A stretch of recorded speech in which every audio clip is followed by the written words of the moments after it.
Pro kabaddi league సీజన్లో భాగంగా ఈరోజు తమిళ తలైవాస్ వర్స్ బెంగాల్ వారియర్స్ మధ్య మ్యాచ్ జరిగింది. ఈ మ్యాచ్లో హైలైట్స్ ఏంటంటే ముఖ్యంగా మల్టీ మలిందర్ను అసలు సబ్స్టిట్యూట్గా కానీ టాప్ 7లో కానీ లేకుండా మ్యాచ్లో ఆడారు బెంగాల్ వారియర్స్. అలాగే తమిళ తలైవాస్ కూడా సచిన్ను సబ్స్టిట్యూట్గా పెట్టాడు, అలాగే సాహిల్ గులియాను సబ్స్టిట్యూట్గా పెట్టారు. కానీ వీళ్ళకు ఛాన్స్ ఇవ్వలేదు.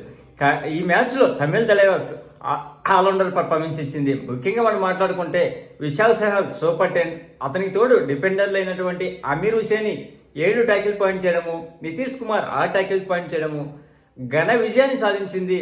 ఓవరాల్గా 15 పాయింట్ల తేడాతో ఈ మ్యాచ్లో. అంతేకాకుండా 4 పరాజయాల తర్వాత మళ్ళీ విజయం బాట పట్టింది తమిళ తలైవాస్.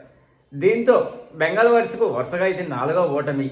ఇంకా ఈ మ్యాచ్లో మొదటి హాఫ్ ముగిసే సమయానికి 18-16 కేవలం 2 పాయింట్లు మాత్రమే ఆధిక్యంలో ఉంది. కానీ తర్వాత రైడర్స్ విజృంభించాడు, తర్వాత డిఫెండర్లు కూడా అలాగే ఆడారు తమిళ తలైవాస్ నుంచి. మ్యాచ్ ముగిసే సమయానికి 46-31 15 పాయింట్ల తేడాతో ఘోరమైన ఓటమి చవిచూసింది బెంగాల్ వారియర్స్. ఈ మ్యాచ్లో మొత్తం 3 సూపర్ రైడ్స్ నమోదయ్యాయి. ఒకటి విశాల్ ఎస్ చేస్తే తమిళ తలైవాస్ నుంచి 2 నమోదయ్యాయి. మోహిన్ అలాగే విశాల్ సహల్ చేసినటువంటి సూపర్ రైడ్స్. ఇంకా ఈ మ్యాచ్లో ఎవరి టీం ఎన్ని రైడ్ చేసేది, ఎన్ని సక్సెస్ అయ్యాయి, ట్యాకిల్స్ ఎన్ని చేసేది, ఎన్ని సక్సెస్ అయ్యాయి, అంతేకాకుండా ఇండివిజువల్ పర్ఫార్మెన్స్, తర్వాత పాయింట్ పట్టికలో ఏ పొజిషన్లో ఉంది అనేది చూద్దాం. మొదటగా చూస్తే ఇరు టీములు 43 రైడ్ చేస్తే అందులో బెంగాల్ వారియర్స్కు రైడింగ్ పాయింట్స్ 20 లభించాయి, తమిళ తలైవాస్కు 20 లభించాయి. తర్వాత టాకిల్ పాయింట్స్ రూపంలో బెంగాల్ వారియర్స్కు 10 లభిస్తే తమిళ తలైవాస్కు 19 లభించాయి. ఇప్పుడు ఇక్కడ మనం అబ్జర్వ్ చేస్తే ఈరోజు డిఫెండర్లు ఎంత అద్భుతంగా రాణించారో తమిళ తలైవాస్ నుంచి మనకి ఈజీగా అర్థమవుతుంది. ఆల్అౌట్ రూపంలో తమిళ తలైవాస్ బెంగాల్ వారియర్స్ను 3 సార్లు ఆల్అౌట్ చేయడం వల్ల 6 పాయింట్లు లభించాయి. ఎక్స్ట్రా రూపంలో ఇరు టీములకు 1 పాయింట్ లభించింది. అంతేకాకుండా ఈ మ్యాచ్లో సక్సెస్ఫుల్ రైడ్ చేసింది తమిళ తలైవాస్ 17 చేస్తే బెంగాల్ వారియర్స్ కేవలం 13 మాత్రమే చేసింది. సూపర్ రైడ్స్ తమిళ తలైవాస్ 2 చేసేది, బెంగాల్ వారియర్స్ 1 చేసింది. ఇక్కడ total tackles Bengal warriors 28 attempt చేస్తే తమిళ తలైవాస్ 27 అటెంప్ట్ చేసింది. అందులో సక్సెస్ అయింది తమిళ తలైవాస్ 16 సక్సెస్ అయితే బెంగాల్ వారియర్స్ కేవలం 10 మాత్రమే సక్సెస్ అయింది. ఇందులో 3 సూపర్ టాకిల్ నమోదు చేశారు తమిళ తలైవాస్. బెంగాల్ వారియర్స్ నుంచి ఎటువంటి సూపర్ టాకిల్ కాలేదు. ఇంకా ఇండివిజువల్ చూస్తే ఈ మ్యాచ్లో మొదటగా బెంగాల్ వారియర్స్ నుంచి అద్భుతమైన పర్ఫార్మెన్స్ ఇచ్చాడు ఇస్వాల్ ఎస్. ఈ మ్యాచ్లో ఏకంగా 9 రైడ్ పాయింట్స్ సాధించాడు. అందులో 1 సూపర్ రైడ్ కూడా ఉంది. 2 టచ్, 1 బోనస్ రూపంతో సహాతో సూపర్ రైడ్ చేశాడు ఈ రైడర్. అంతేకాకుండా ఈ మ్యాచ్లో 5 టచ్ పాయింట్లు, 4 బోనస్ పాయింట్లు చేశాడు. మయూన్ కదం కేవలం 1 టాకిల్ పాయింట్ నమోదు చేశాడు. అలాగే సాగర్ కుమార్ 2 టాకిల్ పాయింట్ నమోదు చేశాడు.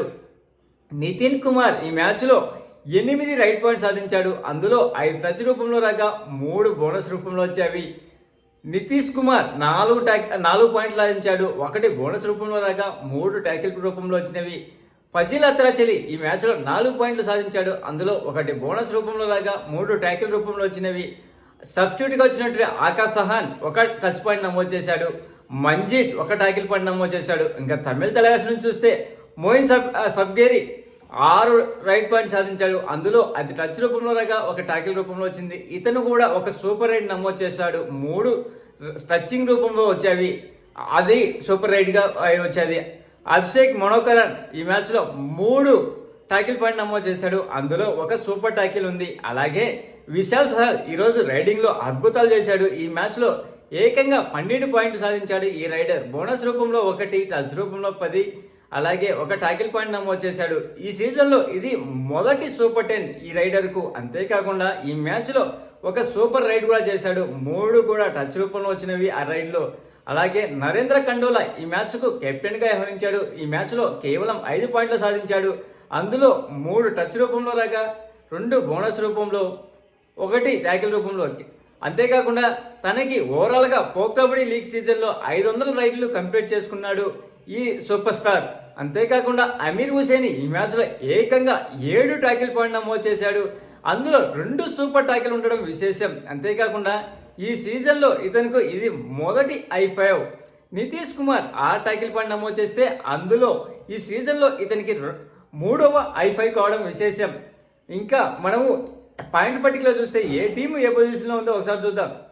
మొదటి ప్లేస్ లో చూస్తే హర్యానా స్టీలర్స్ 9 మ్యాచ్లకు గాను 7 గెలిచి 2 ఓడిపోయి 36 పాయింట్లతో అగ్రస్థానంలో ఉంటే యు ముంబా 10 మ్యాచ్లకు గాను 6 గెలిచి 3 ఓడిపోయి 1 టైతో 34 పాయింట్లతో సెకండ్ ప్లేస్ లో ఉంది. అలాగే పుణేరి పల్టన్ 9 మ్యాచ్లకు గాను 5 గెలిచి 2 ఓడిపోయి 2 టైతో 33 పాయింట్లతో థర్డ్ ప్లేస్ లో ఉండగా పాట్నా పైలట్స్ 10 మ్యాచ్లకు గాను 6 గెలిచి 4 ఓడిపోయి 33 పాయింట్లతో ఫోర్త్ ప్లేస్ లో ఉంది. జైపూర్ పింక్ ప్యాంథర్స్ 9 మ్యాచ్లకు గాను 5 గెలిచి 3 ఓడిపోయి 1 టైతో 30 పాయింట్లతో ఫిఫ్త్ ప్లేస్ లో ఉండగా తమిళ్ టైగర్స్ ఈ మ్యాచ్ విజయంతో 10 మ్యాచ్లకు గాను 4 గెలిచి 5 ఓడిపోయి 1 టైతో 27 పాయింట్లతో సిక్స్త్ ప్లేస్ కు దూసుకు వచ్చింది.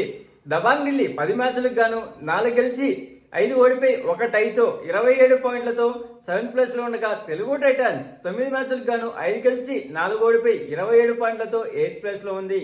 యూపీ యోధా 9 మ్యాచ్లకు గాను 4 గెలిచి 5 ఓడిపోయి 25 పాయింట్లతో నైన్త్ ప్లేస్ లో ఉండగా బెంగాల్ వారియర్స్ 10 మ్యాచ్లకు గాను 3 గెలిచి 5 ఓడిపోయి 2 టైతో 23 పాయింట్లతో 10th ప్లేస్ లో ఉంది. బెంగళూరు బుల్స్ 9 మ్యాచ్లకు గాను 2 గెలిచి 7 ఓడిపోయి 13 పాయింట్లతో 11th ప్లేస్ లో ఉండగా టేబుల్లో చిట్ట చివరిగా గుజరాత్ జైంట్ 10 మ్యాచ్లకు గాను 2 గెలిచి 8 ఓడిపోయి 12 పాయింట్లతో లాస్ట్ ప్లేస్ లో ఉంది. ఇంకా రైడింగ్ విభాగంలో ఎవరు ఫస్ట్ ప్లేస్ లో ఉన్నారు, అలాగే టాకిల్స్ లో ఎవరు ఆధిక్యంలో ఉన్నారో చూద్దాం. 115 పాయింట్లతో పాట్నా పైలట్స్ నుంచి దేవాంగ్ ఫస్ట్ ప్లేస్ లో ఉండగా సెకండ్ ప్లేస్ లో అసు మాలిక్ ఢిల్లీ కెప్టెన్ అయినటువంటి అసు మాలిక్ 114 పాయింట్లతో ఉన్నాడు. అర్జున్ దేశ్వాల్ 108 పాయింట్లతో థర్డ్ ప్లేస్ లో ఉన్నాడు. ఫోర్త్ ప్లేస్ లో మన తెలుగు కెప్టెన్ అయినటువంటి పవన్ కుమార్ సర్వర్ 92 రైట్ పాయింట్లతో ఉన్నాడు. ఫిఫ్త్ ప్లేస్ లో నితిన్ కుమార్ 91 రైట్ పాయింట్లతో ఉన్నాడు. ఇంకా డిపెండింగ్ విభాగం చూస్తే పుణేరి పల్టన్ నుంచి గౌరవ్ ఖత్రి 37 టాకిల్ పాయింట్లతో ఫస్ట్ ప్లేస్ లో ఉండగా నితీష్ కుమార్ 34 టాకిల్ పాయింట్లతో సెకండ్ ప్లేస్ కు దూసుకు వచ్చాడు. ఈరోజు చేసినటువంటి 6 టాకిల్ పాయింట్లతో థర్డ్ ప్లేస్ లో సుమిత్ 32 టాకిల్ పాయింట్లతో ఉండగా ఫోర్త్ ప్లేస్ లో మహమ్మద్ రిజాద్ షాద్లు 31 టాకిల్ పాయింట్లతో ఫోర్త్ ప్లేస్ లో ఉన్నాడు. ఫజిల్ అత్రాచలి ఈరోజు చేసినటువంటి 3 టాకిల్తో కలుపుకొని 31 టాకిల్ పాయింట్లతో ఫిఫ్త్ ప్లేస్ లో ఉన్నారు. ఇది ఇప్పటి వరకు ఉన్నటువంటి హైలైట్స్. ఈరోజు మెయిన్ సాహసమే అని చెప్పాలి. సచిన్ పక్కన పెట్టడము, అలాగే మణిందర్ను పక్కన పెట్టడం సహజమే. అంతేకాకుండా తమిళ్ టైగర్స్ కు 4 ఓటముల తర్వాత మొదటి గెలుపు, అలాగే వరుసగా 4 ఓటములు చవి చూసింది Bengal Warriors. Please friends, like చేస్తే లైక్ చేయండి, కొత్తగా వచ్చిన వాళ్ళు సబ్స్క్రైబ్ చేయండి. Thank you. Signing off your Mahindra.